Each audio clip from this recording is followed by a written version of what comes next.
joining us. You're watching the news at 10 live on Channels Television. A reminder of our major stories. At least 13 people killed and 53 others injured as two female suicide bombers set off explosives at a market in Biu, Borno State. President Muhammadu Buhari insists that tackling violent extremism requires regional collaboration as he holds talk with King Abdullah of Jordan. Concerns over rising cancer-related deaths as wife of the Vice President, Dolapo Osinbajo, calls for the establishment of more cancer treatment centers across the country. And President Donald Trump scores major legislative victory as senators pass sweeping tax cut bill, what Democrats say will only benefit the rich.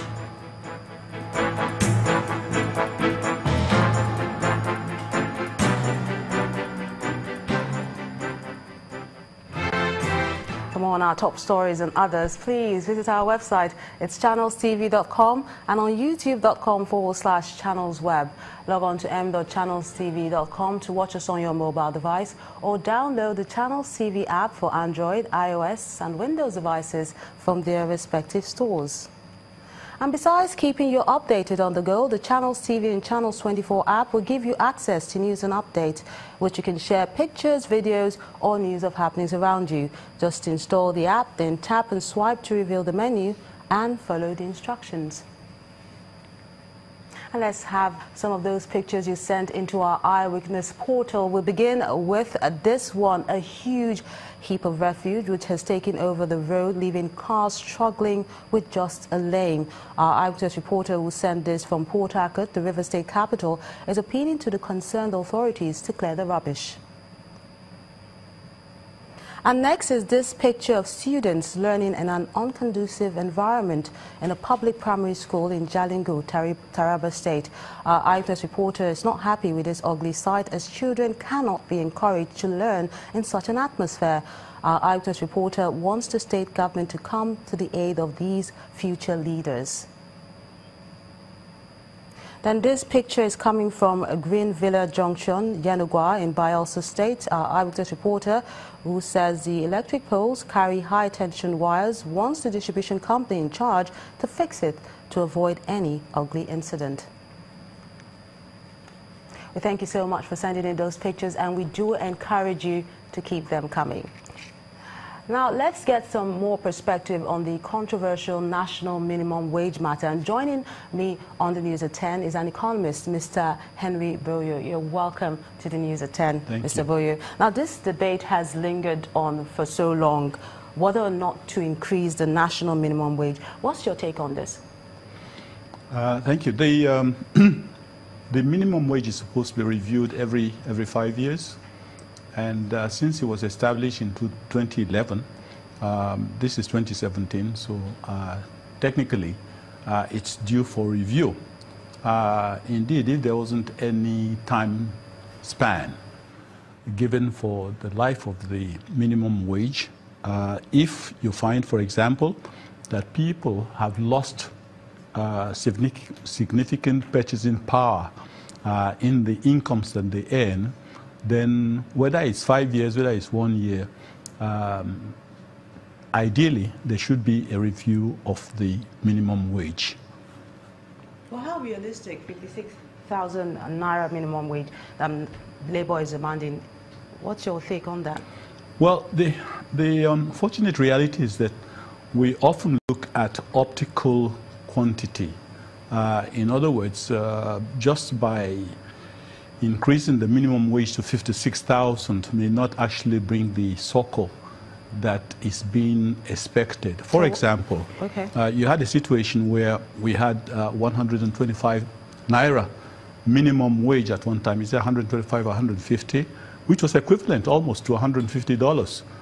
So you now had 2011 with 18,000 minimum wage, which also translated to about something like about $150 as well. 36,000 naira as a minimum wage now would be, what, $100. But the 56,000 being demanded by labor would come to about 150. In other words, if you were earning 125 naira some 25 or 30 years ago, you still would be earning 125 naira if the minimum wage became 56,000 naira. But if it remained at 18, obviously you would be earning less than $50 a year, a month. And that would make you a very poor person, because you would fall below the poverty level, the poverty level of $2 or $3 per day. Also, technically, you would expect that there should be a change in the minimum wage. But having said so, we should be careful not to look at optical figures in terms of adding value to your income, because it's not necessarily so. What the government should really be doing, especially at a time when you find that the government is battling inflation at 15% plus, you shouldn't be adding more fuel to the inflation, because if you have a situation where you are already losing 15 to 16% of your income, it means that there's too much money within the system. Having said so, the budget, the annual budgets that the government plans every year, we find that recurrent expenditure is usually in excess of 70%. Recurrent expenditure, as you well know, consists primarily of salaries, wages, and administrative recurrent expenses. Consequently, you find that if you had to increase the minimum wage to 56,000 or 36,000 naira, as some may consider to be more realistic, you will find that your attempt to keep recurrent expenditure below 50% of total expenditure will become very challenged, because at the moment we are spending over 70% of total budget on recurrent expenditure. So if you now increase the greatest component of recurrent expenditure, which is salaries and wages, of course you would find that it might be very difficult for states which are already struggling I was about to come to that. To meet the obligations to their workers. Are you of the opinion, follow the school of thought, people that say that the government cannot afford to pay this new minimum wage?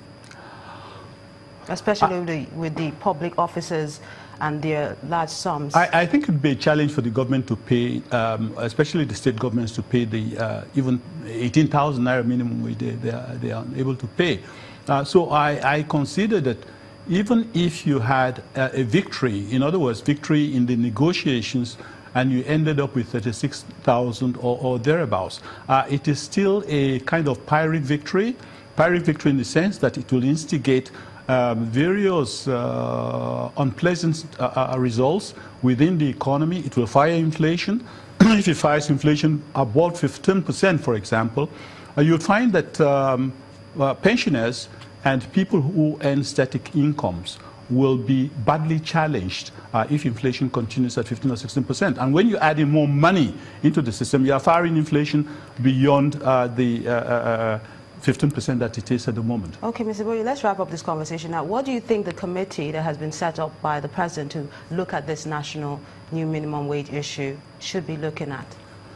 I think they are backing up the wrong tree if they are looking at the optics of quantum wages. My take, quite honestly, is that what they should be looking at should be strengthening the purchasing power of the naira. If, for example, you had a situation where the naira became 100 naira to $1, you would find that the same 18,000 naira minimum wage is buying you almost about $200. So the realistic approach would not be quantum increases in wages. It should be more directed to improving the exchange rate of the naira. But then you'll ask, how would the exchange rate of the naira be? And that's very simple, really, believe it or not. The system which they adopted at the moment for determining the exchange rate of the naira is totally faulty and ambiguous.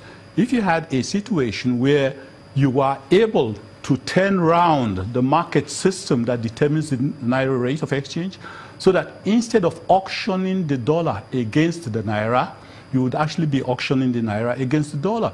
If you had that approach, I can assure you, within 6 months, the naira would be less than 100 naira to $1. And that would mean if you left 18,000 naira as minimum wage, it would be equal to the purchasing power of 56,000 naira. Thank you so much for sharing your perspective. Mr. Henry Boye is an economist. Thank you so much for coming on the News at 10. And now to politics. The people of Akwa Ibom State trooped out in their large numbers today to vote their choice candidate in the 31 local government areas and 329 wards. A large turnout of voters were recorded in most polling booths, and election observers have adjudged the process peaceful. 12 political parties in Akwa Ibom State are taking part in the local government elections in the 329 wards across the 31 local government areas of the state. A total of 900 candidates were cleared by the Akwa Ibom State Independent Electoral Commission to contest the elections. The turnout for the polls was generally impressive. Although late arrival of materials was experienced at some centers, the exercise went on smoothly. Governor Udom Emmanuel and his wife cast their votes at the governor's hometown of Awa in Ona local government area amidst cheers from the people.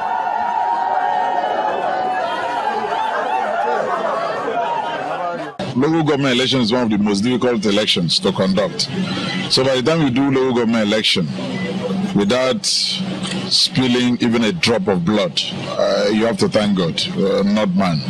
By and large, I think I just want to once again thank God for a very peaceful election, and also thank all the security agencies, and also thank all our Akwa Ibom people, because they refuse to be used.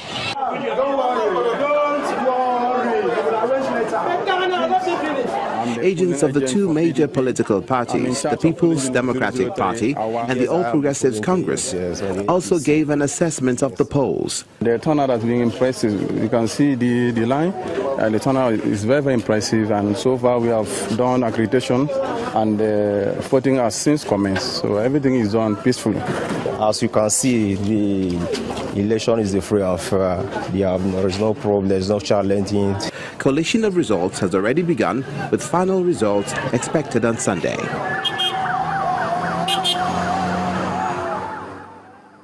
From politics to health matters now. Nigeria is set to record about 10,000 deaths annually from cancer as the country lacks the resources for cancer treatment and care. The wife of Nigeria's Vice President, Mrs. Dolapo Osinbajo, sees this trend as disturbing and is asking that more cancer treatment centers be established across the country. Mrs. Osinbajo made the appeal in Abuja, where she commissioned a cancer treatment center at the National Hospital, while the Minister of Health, Professor Isaac Adewale, is worried about the high number of cancer-related deaths. As of 2008, it is estimated that about 7.5 million people will die from cancer. And if we do not, this will double by 2030. For us in Nigeria, we lose about 10,000 people every year from cancer, and this will increase if we do not. And this is apart from the suffering, the agony that many of these individuals go through. And this is the major challenge. But what is also worrisome is that many of our countries, we do not have the resources to treat them. Is only about 17% of the countries in Africa have resources for cancer care. And when we did a review for the International Atomic Energy Agency in 2013, of all the countries in Africa, only South Africa and Egypt have enough capability for treating cancer. What can we do? We do not have the resources to put the machines everywhere, but we can start. To do nothing to me will be criminal. And so what we did in moving around was to discover that a machine ordered was in the crate in this hospital for 3 years. And we said this machine must be put to work. How can we imagine 10,000 people dead with the ripple effect of the so many lives of loved ones that will be impacted? I look forward to the day that the cure for cancer is found. But I'm happy that though the resources are limited, that we are making strides in the right direction. What I see here is not only a building. I think in my mind's eye, I see hope. When the news at 10 returns, the Naira firms by 30.3% since February as central bank's intervention at the forex market hits $3.6 billion in 10 months. That's on Business News. Join us again.